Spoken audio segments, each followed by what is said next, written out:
abençoa. Então a gente chega depois desses 5 capítulos de Isaías, a gente chega no 53, e o 53 ele é o relato da crucificação, né? Da morte de Cristo. Na verdade, da vinda... Isaías 53, então. Isso. Da vinda de Cristo e da sua morte. São profecias, né, aqui. Porque Isaías, ele deu essas profecias 700 anos, mais ou menos, antes do acontecimento real. Então, imagine, é isso que a gente tem hoje, um pouquinho de dificuldade a contextualizar. É como se alguém hoje, um profeta, que já não tem mais, mas imagine para aquela época. Um profeta vem e fala para o povo assim, ele vai vir um salvador, ele vai fazer isso, aquela coisa. Isso não acontece nem durante a nossa vida, nem durante a vida dos nossos filhos, nem durante a vida dos netos, nem dos bisnetos, porque a gente já não está mais ali, mas demora, depois ainda, bastante tempo. Depois ainda, depois de 300 anos que ele falou isso, ficou 400 anos sem profecia, sem profeta, sem nada. Acabou. Essa geração era a geração que não tinha mais... Não tinha mais nada. Não tinha mais nada. Tinha mais nada. Imagina, 400 anos. Por 300 anos não tinha profetas e tudo, mas depois, por 400 anos, ficou um vazio entre o Antigo Testamento e o Novo Testamento. Então, é isso que ele fez, o Senhor, de propósito, para delimitar bem o que era a lei e o que agora é a graça. É justamente com essa profecia que a gente tem aqui do profeta Isaías, que é Deus falando, a gente tem aqui, na verdade, o início da graça, porque o fim do ministério de Jesus, que ele anuncia aqui, na verdade, já o fim do ministério dele, porque ele foi cortado pelos judeus, não pelos romanos, mas pelo próprio povo. Ele morreu muito cedo, muito novo. Você tem 34? 33, então... 38, vou fazer já. Sério? Eu falei 38. É mesmo? 38, é? Então, imagine, Jesus morreu 5 anos já faria 5 anos na tua vida que Jesus morreu. Ele foi cortado, hein? A vida dele... Eu acho que ele era para viver muito mais tempo, se a gente pensa assim. 19, agora vai fazer 14. Você se converteu, hein? Isso que é maravilhoso. Então, esses 3 anos de ministério de Jesus, esses 33 anos de vida, bastaram para fazer uma revolução, para trazer a graça, mudar todo o conceito que o povo tinha do amor do Senhor. O amor se concretizou agora através de Jesus, através do seu sacrifício. Como se você tem que dar um filho. Bom, claro que é Deus, mas a gente também a mesma coisa, que ele teve que carregar todos os nossos pecados. Então, vamos ler primeiramente a sua morte, depois eu vou pegar em Mateus um pouquinho, quando ele ressuscitou, porque hoje é a Páscoa, a gente está lembrando dessas coisas, não foi dar mais uma celebração da Páscoa como naquela época, porque ele foi realmente o último cordeiro. O templo depois foi destruído, além disso, então não tem mais como celebrar a Páscoa como tal, como ela foi celebrada até Jesus ser o último cordeiro. Então vamos ler. Isaías 53, capítulo 53. Quem creu em nossa mensagem? A quem o Senhor revelou seu braço forte? Aí Isaías está se endereçando, na verdade, 700 anos antes, mas ao povo judeu, naquela época. E fala que quem creu, porque Deus sabia que eles iam rejeitar Jesus. Aí ele fala, mas quem creu na nossa mensagem? Hoje, a gente pode retomar isso também, porque hoje a gente também leva as boas novas, leva a mensagem de Cristo ressuscitado e da graça. A gente também pode falar, mas quem crê nessa nossa mensagem? Eles querem saber do mundo, eles não querem saber de Jesus. Meu servo cresceu em sua presença, como tenro broto verde, como raiz em terra seca. Imagine, ele já está falando de Jesus, que está trazendo a vida. Ele está comparando a um broto verde, está cheio de vida, com raízes que estão numa terra seca. Ele trouxe a vida. Como é um broto verde numa terra seca. Então, é Jesus que está trazendo a vida no mundo. Não havia nada de belo, nem majestuoso em sua aparência. Nada que nos atraísse. Pois foi desprezado e rejeitado. Homem de dores que conhece o sofrimento mais profundo. E realmente, ele foi desfigurado, flagelado. Né? Não tinha nada para ele ser atraído, para atrair as pessoas ou a gente idolatrar ele assim simbolicamente, né? Quando a gente pensa que esse homem que foi crucificado, ele realmente não tinha dinheiro, não tinha riqueza nenhuma, não tinha beleza mais, não tinha nada, não tinha casa, não tinha nada, e não tinha legado nenhum.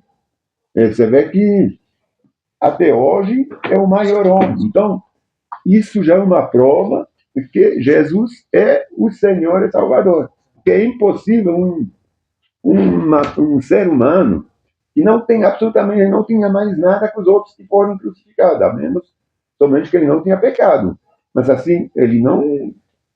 Se a gente compara hoje com esses astros, esses ídolos que a gente, esses grandes generais que a gente vai lembrando depois de séculos, mas eles tinham um legado assim de guerra, de tinha poder. Não é? Tinha poder. Agora Jesus não. Jesus ele era um homem normal que andava a pé, nem cavalo. Ele ressuscitar, né? Depois Sim. alguns, né? Sim. Mas ele não tinha nada assim, nem cavalo, nem nada. Mas eu diria que mesmo ressuscitado, ele não. As pessoas já não criam mais assim nele.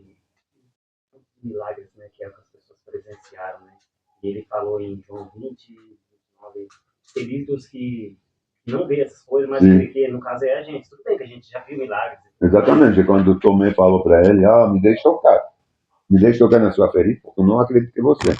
Entendeu? E lá ele falou, mas você pode tocar, mas felizes os que não vão poder tocar e que vão crer sem tocar. Isso é difícil. A gente não viu ele ressuscitar, mas a gente viu ele dizendo que mesmo assim, né? Mesmo assim, por quê? Porque tem a ação do Espírito Santo. Ele falou, não vou deixar vocês sozinhos, órfãos, vou mandar o Espírito Santo, tem que ir. Então, isso tudo são coisas supernaturais, hein? Que fazem que justamente até hoje o Senhor Jesus é o Senhor, o Deus, o nosso Salvador. Demos as costas para ele e desviamos o olhar. Ele foi desprezado e não nos importamos. É isso que a gente falou. Apesar disso, foram as nossas enfermidades que ele tomou sobre si e foram as nossas doenças que pesaram sobre ele. Apesar disso, que ele foi desprezado e tudo, mas ele morreu para tomar sobre si as nossas enfermidades, não somente as enfermidades daquele pessoal daquela época, mas para sempre, para todos aqueles que depois vão crer nele. Pensamos que seu sofrimento era castigo de Deus, castigo por sua culpa, mas ele foi ferido por causa da nossa rebeldia e esmagado por causa dos nossos pecados. Por quê? A gente deveria olhar para a cruz hoje, pensar, Jesus, ele sofreu tudo que ele recebeu, foi crucificado e tudo, batido, esmagado, mas é por culpa nossa. Não é, ele não fez nada. Ele está sofrendo isso porque eu sou ruim. A gente não pensa nisso, né? Quando a gente se representa Jesus na cruz, a gente tem que pensar que ele está lá sofrendo por causa de mim. É isso mesmo que ele fez, né? Parece que está aqui, ó. Ele foi desprezado, não nos importa. Apesar disso, foram as nossas enfermidades que ele tomou sobre si, foram as nossas doenças que pesaram sobre ele. Pensamos que seu sofrimento era castigo de Deus, mas é castigo por nossa culpa, mas castigo por sua culpa. Mas ele foi ferido por causa da nossa rebeldia, esmagado por causa dos nossos pecados. Sofreu o castigo para que fossemos restaurados e recebeu açoites para que fossemos curados. Então, olhamos para a cruz, olhamos tudo que ele sofreu por minha causa, por nossa causa. É por isso que quando a gente precisa de uma cura, ou precisa de alguma coisa realmente importantes na nossa vida, a gente tem que ter essa fé inabalável. Porque a gente tem que pensar, não, ninguém pode me tirar isso. Já foi pago, né? Já tá. Sofreu, estou vendo Jesus sofrendo por meus pecados. Então, agora estou limpo. Ele me limpou. Então, eu vou receber dele. Ele não fez isso por nada. Então, eu vou receber essa graça. Eu vou ser atendido. Isso é uma questão de fé da gente, né? Não é mais que isso, uma questão de fé. Não precisa de caminho de cruz, não precisa de sofrimento. Ele sofreu por nossa culpa. Só que a gente foi limpado. Então, a gente pode crer que a gente vai receber o que a gente precisa receber. Quando, claro, né, são coisas que são na vontade do Senhor. Mas uma cura de uma doença, quando não recebe, se não for por causa da nossa fé, eu sempre penso que nos poupar de alguma coisa pior. Por exemplo, é lógico que aqui na palavra sempre está escrito a gente somos homens de pouca fé. É que a gente precisa de ter fé. Quando Jesus curava, sempre ele fala, ou quase sempre ele falou, a tua fé que te curou, né? Por causa da tua fé. Mas, quando a gente vê assim, no sentido global da palavra, quando a gente não recebe, por exemplo, o próprio Paulo, ele não recebeu a cura, né, que ele pediu. Às vezes é para um fortalecimento pessoal, para a gente não se desviar, ou para ser poupado de outra coisa. Então, de qualquer maneira, é sempre por graça. Recebendo, ou aos nossos olhos não recebendo, é por graça, é pela graça. Porque Ele sabe, Deus, o que a gente seria se a gente fosse curado. Eu posso falar por minha conta. E muitas vezes eu pedi a Deus umas coisas, as recebi, e depois eu me desviei, assim, porque eu estava bem. Então, às vezes, iria ser uma graça maior para mim, no final das contas, e não receber é de ficar bem fiel e agarrado ao Senhor, porque justamente você não recebe tudo exatamente como você quer. Aí você tem que ficar lá e contar com Ele dia após dia. Como? Se não der certo, você faz igual o Paulo falou, né? Só sua graça já basta. Já basta, entendeu? É isso que a gente tem que... Não é, às vezes, sempre por desobediência, porque tem gente que fala assim, se ele não atendeu, se ele não recebeu, é porque está com pecado.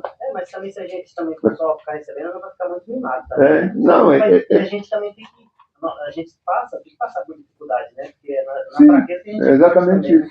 Exatamente isso que a gente está falando. Está na dificuldade, na fraqueza que a gente é forte. Porque na fraqueza a gente começa a pensar, vixe, como eu preciso do Senhor. Mas quando a gente está muito bem, a gente olha para o bolso, ainda está entrando dinheiro, a gente pensa, você tem tempo de pensar para o Senhor? A gente começa a esquecer as coisas básicas, fundamentais, a gente começa a esquecer para onde que a gente vai. Isso aqui é tudo passageiro. Sim. Então, aonde está a graça? Às vezes, a graça está na fraqueza, na enfermidade. Porque essa fraqueza, a enfermidade, que vai nos permitir de ficar na presença do Senhor e de ficar eternamente com Ele. Porque quando se desviam na última hora, não tem mais a possibilidade de voltar. Né? Então, vamos continuar. Mas ele foi o 5, hein? O 6. Todos nós nos desviamos como ovelhas. Deixamos os caminhos de Deus para seguir os nossos caminhos. Essa aqui ele está falando do pecado adâmico, de Adão. E no entanto, o Senhor fez cair sobre ele os pecados de todos nós. Ele foi oprimido e humilhado, mas não disse uma só palavra, como cordeiro mesmo. Foi levado como cordeiro para o matadouro, como uma ovelha muda diante dos tosqueadores, não abriu a boca. Condenado injustamente, foi levado embora.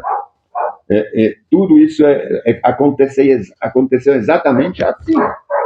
Ele foi preso pelos romanos, por quê? Porque o próprio povo pediu para os romanos prendê-lo, para os guardas primeiramente para os guardas dos fariseus, e depois foi encarcerado, foi levado perante o tribunal romano. Os próprios romanos não encontraram pecados nele, né? Não houve pecado que ele encontrou. Ele fala, o próprio Pilatos, eu me lavo as mãos, o problema é seu. Eles mesmos depois falam, não, tudo bem, a gente endossa a culpa. Então não tem como falar hoje, mas o povo judeu, coitado. Não, eles falaram, o Pilatos falou, vocês querem que eu sou Jesus ou Barabás? Não, Jesus, crucifica Jesus. Ele falou, então a culpa não é minha, é vocês que querem, vocês são povo dele. Aí vocês se viram. Aí ele falou, não, a gente endossa a culpa, a gente carrega a culpa. Realmente carregaram. Eles não tiveram salvação, vai ter só um restinho que vai ser salvo. Por quê? Ainda porque o próprio Deus é muito amoroso, ele salva o povo dele, ele salva esses 12 mil de cada tribo, que vão ser 144 mil. Mas, obviamente, todos aqueles que se convertem, como qualquer um dos outros, esses todos são salvos. Foi levado como um cordeiro para o matador, como uma ovelha muda diante dos tosqueadores. Não abriu a boca. Condenada injustamente, foi levado embora. Ninguém se importou dele morrer sem deixar descendentes, de sua vida ser cortada no meio do caminho. É por isso que eu falo. Morreu com 33 anos, sem ter pecado, sem ter condenação nenhuma. Condenaram ele, cortaram a vida no meio, morreu realmente no meio, porque o dobro é 66 anos. Tem que cortar a vida de Jesus no meio. Ele morreu com 33 anos. Ele não pôde deixar descendentes, mas só que a gente vê, logo depois, o próprio Isaías vai profetizar que ele vai ter muitos descendentes. Ele que mais teve descendentes, porque são todos os discípulos dele, os filhos de Deus. Então, mas ele foi ferido mortalmente por causa da rebeldia do meu povo, dos judeus naquela época.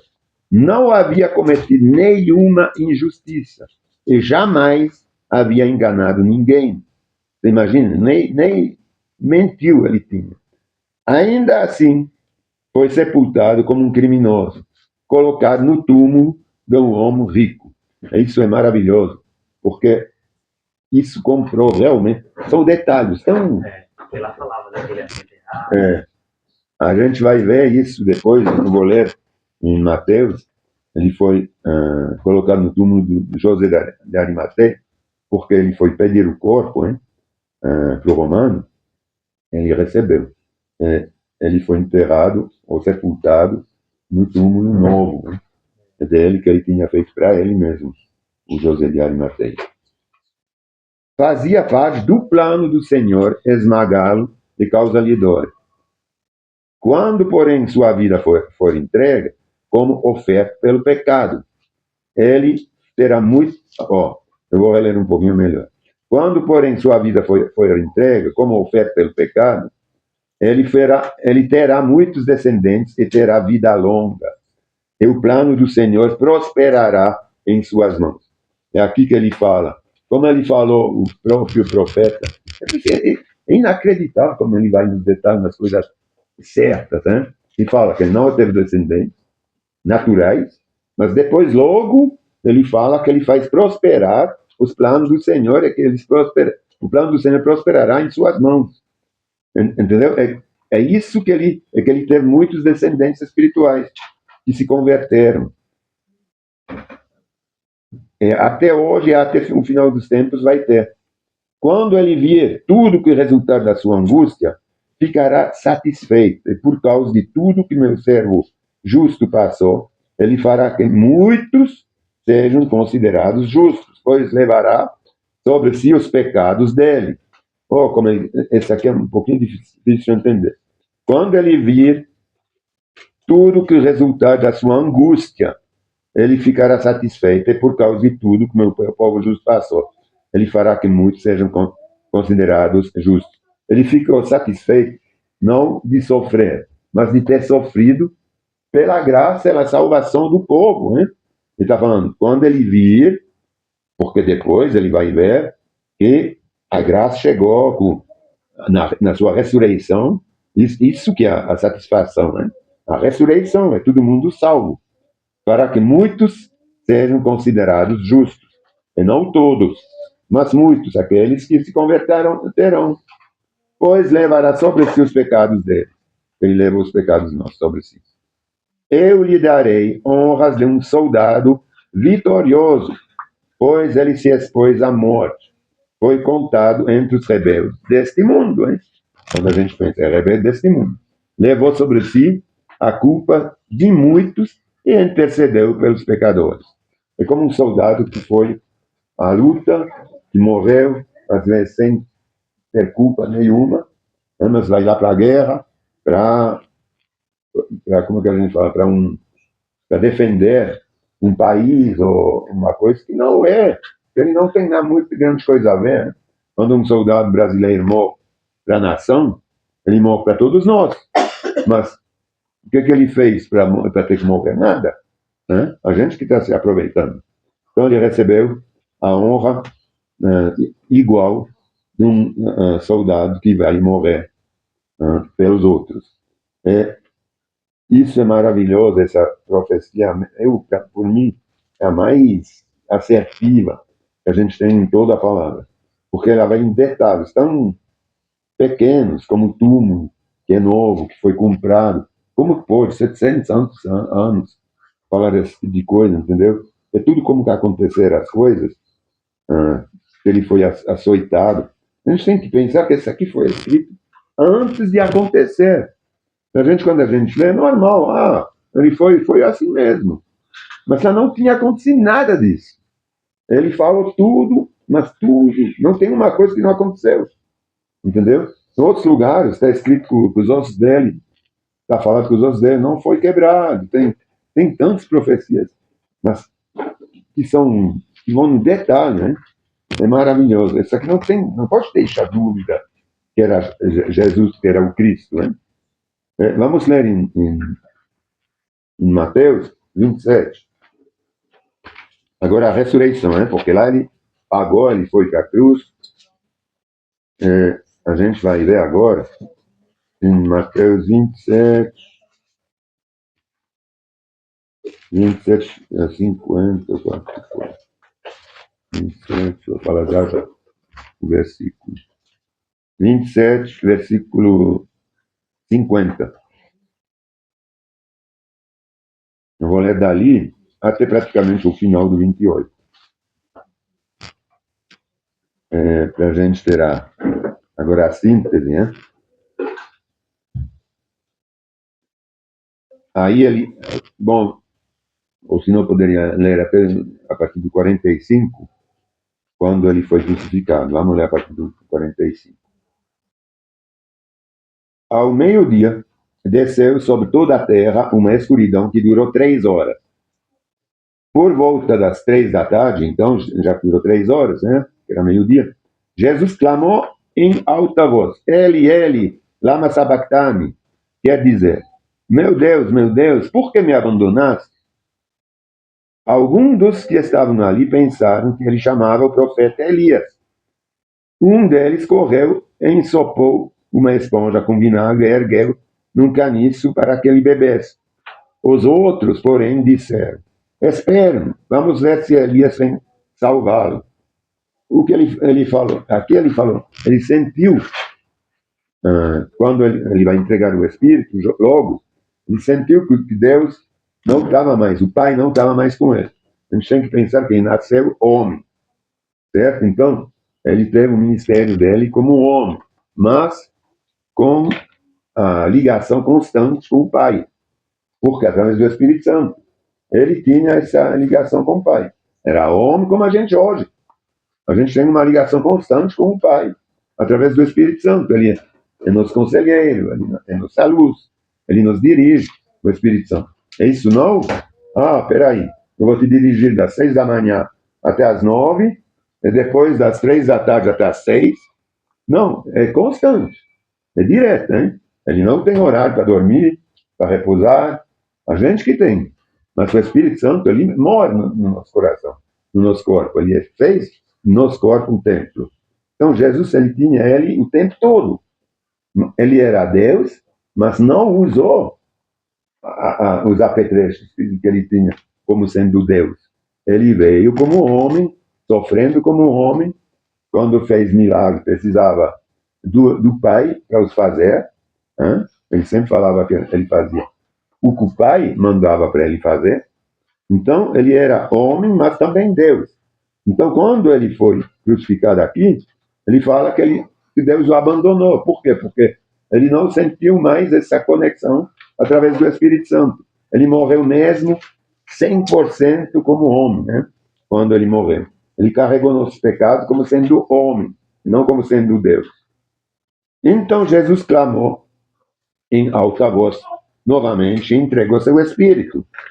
Naquele momento, a cortina do santuário do templo se rasgou em duas partes, de cima até embaixo. A terra estremeceu, rochas se partiram e sepulturas se abriram. A gente sabe que esse fato que ele se rasgou de cima para baixo, vê como é esquisito. É porque ele se rasgou de uma maneira que não é natural, que é contra a natureza.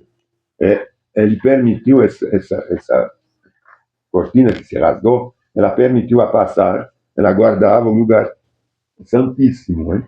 Ninguém podia entrar no templo, era um lugar sagrado mesmo, só os sacrificadores que podiam entrar só uma vez por ano, senão morriam. Então, esse aqui foi abolido, acabou. A gente teve acesso direto a Deus, porque tinha a Arca da Aliança. E Deus estava, era uma representação, Deus morava aqui dentro da Arca. Né? Então, é por isso, que era uma representação.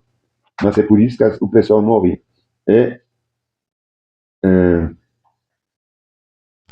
Isso, então, mostra como Jesus nos permitiu agora um acesso direto para o Pai. Aí, o que a gente vê aqui? A terra estremeceu, rochas se partiram e sepulturas se abriram. Muitos do povo santo que havia morrido ressuscitaram, do povo santo, óbvio, não são os ímpios, mas quem era santo ressuscitou. Saíram do cemitério depois da ressurreição de Jesus, entraram na cidade Santa de Jerusalém e apareceram a muita gente. Então, a gente vê aqui, aqui tem, é claro que é muito encurtado, porque está escrito depois da ressurreição de Cristo, hein? Que ele morre, a cortina se abre, logo depois ele já fala que após a ressurreição de Cristo, seria 3 dias depois, 2 dias e meio, eles apareceram na cidade santa. O oficial romano e outros soldados que vigiam Jesus ficaram aterrorizados com o terremoto e com tudo o que havia acontecido e disseram: este homem era verdadeiramente o Filho de Deus. Até então ninguém, estava todo mundo zombando dele. Nós vamos ver se Elias vem nos salvar. Agora se salva você, já que você fala que você é filho de Deus. Não, agora realmente, quando eles viram esse povo ressuscitar, a terra tremer, eles ficaram aterrorizados. Muitas mulheres que tinham vindo da Galileia com Jesus para servi-lo olhavam de longe. Entre elas estavam Maria Madalena, Maria, mãe de Tiago e José, e mãe dos filhos de Zebedeu. É a mãe dos filhos de Zebedeu. Quando ele fala Maria, mãe de Tiago e José, é a mãe de Jesus, hein? Ele fala mãe de Tiago e José, mas são os irmãos. Então, a mãe de Jesus. É a Maria, mãe de Jesus. Ao entardecer, José, um homem rico de Arimateia, o que a gente leu lá no Isaías 53, que tinha se tornado seguidor de Jesus, foi a Pilatos e pediu o corpo de Jesus. Pilatos ordenou que lhe entregasse o corpo. José tomou o corpo e o envolveu num lenço limpo, feito de linho, e o colocou num túmulo novo, da sua propriedade, escavado na rocha, como estava escrito lá. que ele foi colocado num túmulo novo, e não como indigente. Porque, na verdade, ele morreu como indigente. Né? Ele foi crucificado. Não tem pior que morrer crucificado. Ele foi, além de ser humilhado, como a gente fala, ele foi amaldiçoado. Hein? Então, quem é amaldiçoado que morre crucificado. Não tinha salvação em relação à religião judia, não tinha possibilidade de salvação nenhuma para alguém que fosse crucificado. Então ele realmente toma sobre si a maldição do pecado de Adão e de Eva. Hein? Então rolou aí, e colocou num túmulo novo, que não poderia ser nunca, da sua propriedade, escavado na rocha. Então rolou uma grande pedra na entrada do túmulo e foi embora. O José de Arimateia. Maria Madalena e a outra Maria estavam ali, sentadas em frente ao túmulo. No dia seguinte, no sábado, os principais sacerdotes e os fariseus foram a Pilatos. Quem foi a Pilatos? São os sacerdotes e os fariseus, não são os romanos, certo? Mas foram a Pilatos, romano, e disseram: Senhor, lembramos que quando ainda vivia, aquele mentiroso, falando de Jesus, hein, disse: depois de 3 dias ressuscitarei. Por isso, pedimos que lacre o túmulo até o 3º dia. Isso impedirá que seus discípulos roubem o corpo e depois digam a todos que ele ressuscitou. Porque se isso acontecer, estaremos em pior situação que antes. Porque a gente vai ser desmascarado, né? A gente não vai poder sustentar o que a gente sempre negou, né? Que ele não iria ressuscitar, etc, etc. Então, Pilatos respondeu: tudo bem, levam soldados e guardam o túmulo como acharam melhor. Então, eles lacraram o túmulo e puseram guardas para protegê-lo. Aí, pegaram soldados, foram lacrar o túmulo e deixaram ali até soldados para guardar o túmulo, para ter certeza que ninguém o pegasse, que ele não saísse de lá. Porém, não foi bem assim que aconteceu. Depois do sábado, no primeiro dia da semana, seria o domingo, bem cedo, Maria Madalena e a outra Maria foram visitar o túmulo. De repente, houve um grande terremoto, pois um anjo do Senhor desceu do céu e rolou a pedra da entrada e sentou-se sobre ela. Então, o terremoto não foi o terremoto que rolou a pedra. O terremoto foi causado pelo anjo, porque está escrito, pois, de repente, houve um grande terremoto, pois, por causa que um anjo do Senhor desceu do céu e rolou a pedra da entrada e sentou-se sobre ela. Então, ele abriu o túmulo. Mas quando abriu o túmulo, ele pegou Jesus e tirou ele de lá? Não. Ele abriu o túmulo para quê? Para mostrar para todo mundo que o túmulo já estava vazio. Já não tinha mais ninguém. Certo? Vamos ver. Seu rosto brilhava como um relâmpago e suas roupas eram brancas como a neve. Quando os guardas viram o anjo, tremeram de medo e caíram desmaiados como mortos. Os guardas que guardavam lá, hein? Então o anjo falou com as mulheres. Não tenho medo, disseram. Sei que vocês procuram Jesus, que foi crucificado. Ele não está aqui. Você vê como é maravilhoso? Porque ela estava lá. Mas Jesus não apareceu. O anjo rolou a pedra. Aí eles falam: peraí, eu sei, não precisa ter medo. Vocês estão procurando Jesus, vocês viram? Estou rolando a pedra, ele não está aqui. Não precisa procurar aqui mais, não. Não precisa esperar mais, não. Ele não está já mais aqui. Porque ele ressuscitou. Então o anjo fala com as mulheres: não tenho medo, disse ele. Sei que vocês procuram Jesus, porque foi crucificado. Ele não está aqui. Ressuscitou, como tinha dito, e aconteceria. Venham, vejam onde seu corpo estava. Aí eles chamam elas ainda. Para você ver, ele não saiu. Então venha ver aqui dentro onde o corpo estava. Em outro evangelho, parece que tudo estava bem arrumado. Já as coisas estavam tudo dobrado e arrumado lá dentro. Venham, vejam onde o seu corpo estava. Agora, vocês viram que não tem ninguém, vão depressa, contam aos discípulos que ele ressuscitou e que vai adiante de vocês para a Galileia. Lá vocês o verão. Lembre-se do que eu lhe disse. As mulheres foram lá e falaram para eles que ele iria para a Galileia, que é lá no norte. As mulheres saíram apressadas do túmulo e assustadas, mas cheias de alegria, lógico. Correram para transmitir aos discípulos a mensagem do anjo. No caminho, ainda no caminho, Jesus encontrou as mulheres e as cumprimentou. Elas correram para ele, abraçaram seus pés e o adoraram. Porque naquela época, quando você tinha um mestre, você não dava tapa nas costas. Você beijava os pés, né? Era um sinal de respeito. Agora, aqui eu queria abrir uma parênteses, porque aqui a gente vê que elas agarraram, abraçaram os pés e o adoraram, certo? Em outro evangelho está escrito que não era para tocar para eles, eu não sei se vocês se lembram. Ele fala assim, não toque para mim porque ainda tem que subir no céu. Ainda não subi. Só que, na verdade, eu pesquisei, porque parece que é uma contradição. Aqui elas estão tocando os pés, abraçando os pés, né?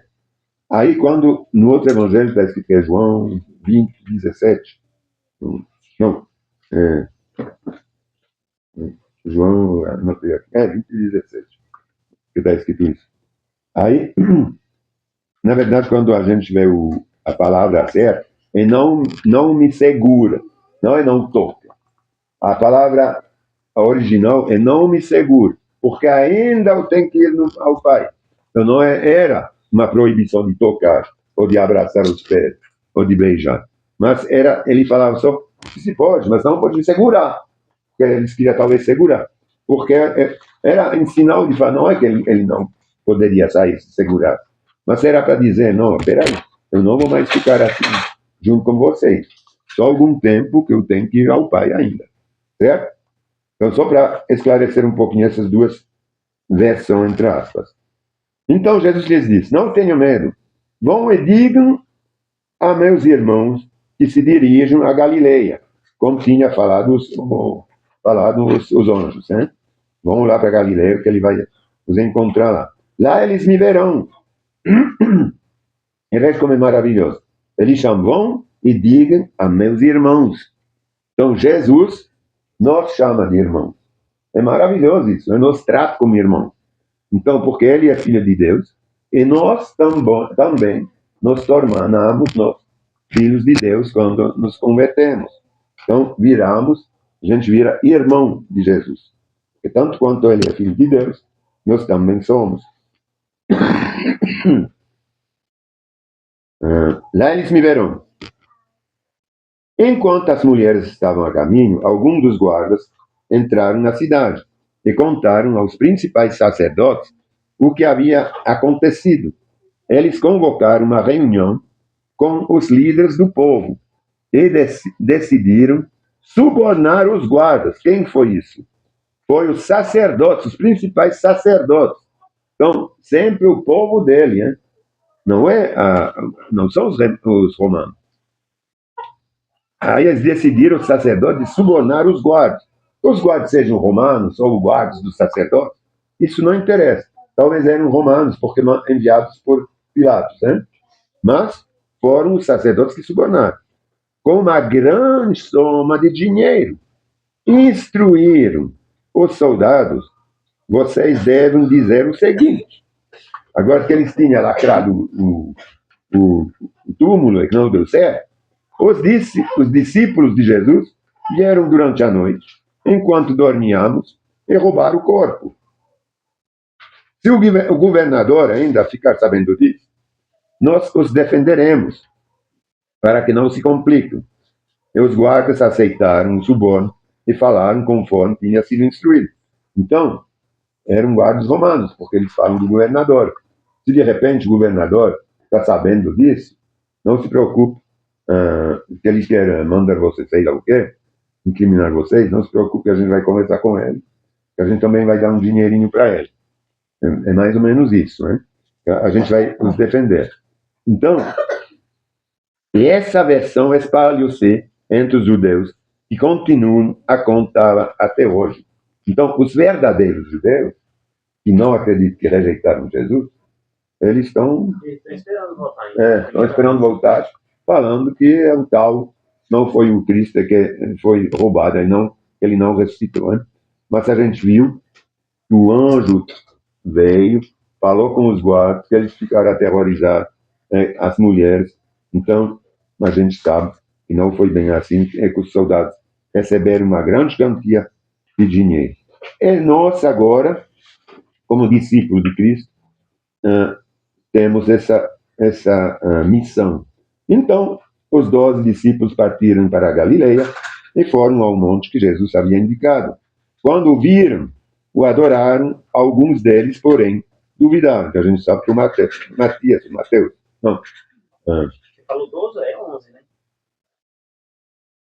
Então os 11, porque não tinha, eu falei 12. Você falou 12. São os 11, porque não tinha sido substituído o Judas. Ainda, ele vai ser substituído depois. Então os 11, falei os 12, rapaz, aí o hábito, né?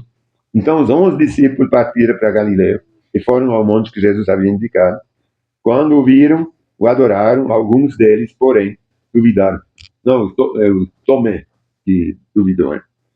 Especialmente. Jesus se aproximou deles e disse, essa aqui é uma missão que ele deu a todo mundo. Toda a autoridade no céu e na terra me foi dada. Portanto, vão e façam discípulos de todas as nações, batizando-os em nome do Pai, do Filho e do Espírito Santo. Ensinam esses novos discípulos, que somos nós, a obedecer a todas as ordens que eu lhes dei. E lembrem-se disso, estou sempre com vocês, até o fim dos tempos. E nós vamos perpetrar esses discipulados, certo? Vamos então em Coríntios 12, em Coríntios 11, quer dizer,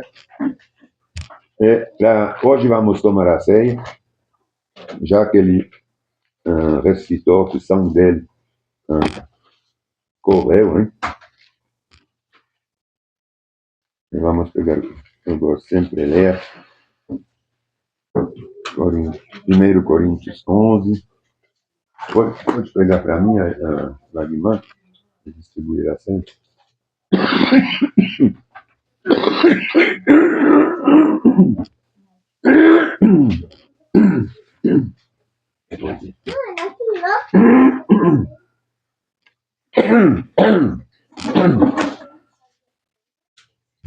Aí.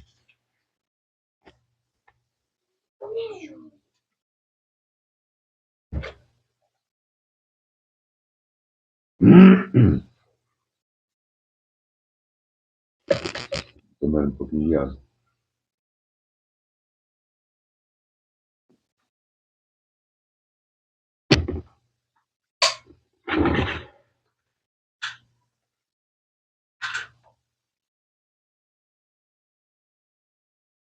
O vinho. É vinho mesmo. Como está na palavra. Não é nem um suquinho. Por isso que as crianças não têm que tomar até ter juízo de poder se converter. Não é?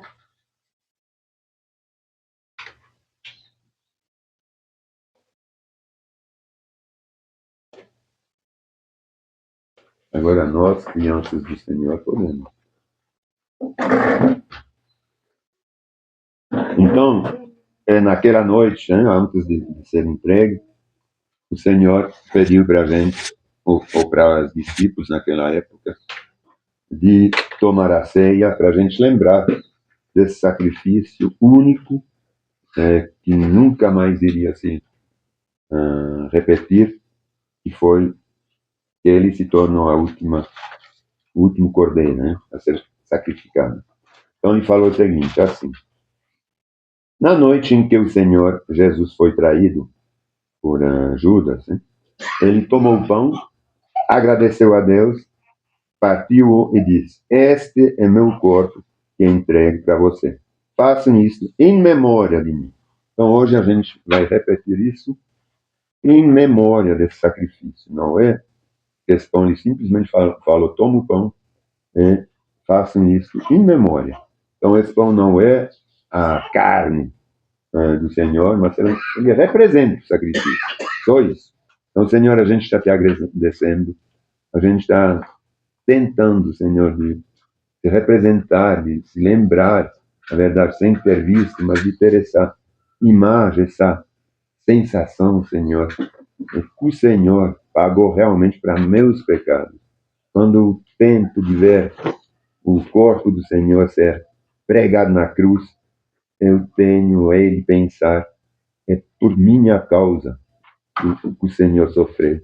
Porque se o tivesse sido justo, o Senhor não teria precisado sofrer na cruz. Mas todos nós pecamos por causa de Adão. E todos nós temos esse pecado, essa essa carne que nos atrai no mundo, Senhor. E a gente pede, peça perdão. A gente te agradece principalmente pela essa graça, porque tudo foi gratuitamente, Senhor. Você decidiu se entregar antes de eu nascer, por mim. 2000 anos antes até, o Senhor se entregou por mim.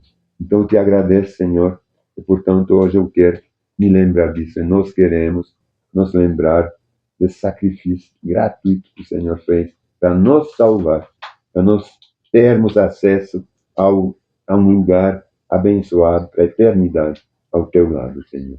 Então podem comer esse pão.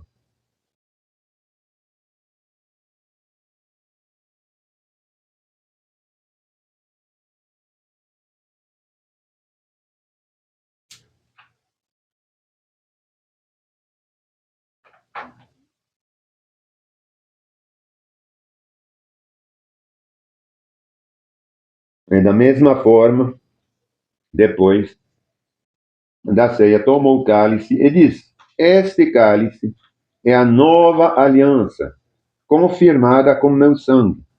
Façam isso em memória de mim, sempre que você o beber. Então, Senhor, a gente quer também se lembrar desse sangue que correu na cruz. O Senhor foi como que a gente fala, transpassado com a lança, e pelo sangue correu e lavou todos os pecados daqueles que se convertem, daqueles que te seguem, daqueles que vêm a praticar os teus mandamentos, os teus preceitos, Senhor. E nós, Senhor, queremos ser os teus discípulos, Senhor. A gente quer praticar, não somente de boca, mas na vida real, todos os dias, colocar em prática todos os teus preceitos. Amar até os nossos inimigos quando precisa. São coisas que são difíceis, mas são essas coisas que nos diferenciam entre as pessoas do mundo. Porque, como o Senhor diz, o que a gente teria mais se a gente bajula quem nos bajula? Não, a gente justamente é diferente. A gente é capaz de amar quem não nos ama, de levar as boas novas justamente para essas pessoas que precisam as receber, que precisam do médico, não as pessoas que estão bem. E, Senhor, nós precisamos do médico. O médico é o Senhor. E todos os dias a gente precisa ser perdoado por ti. Precisamos nos lembrar dessa aliança que o Senhor fez com a gente, através do teu sangue, que nos lavou de todos os nossos pecados. Portanto, a gente vai tomar desse vinho agora, em lembrança dessa aliança. Podem tomar.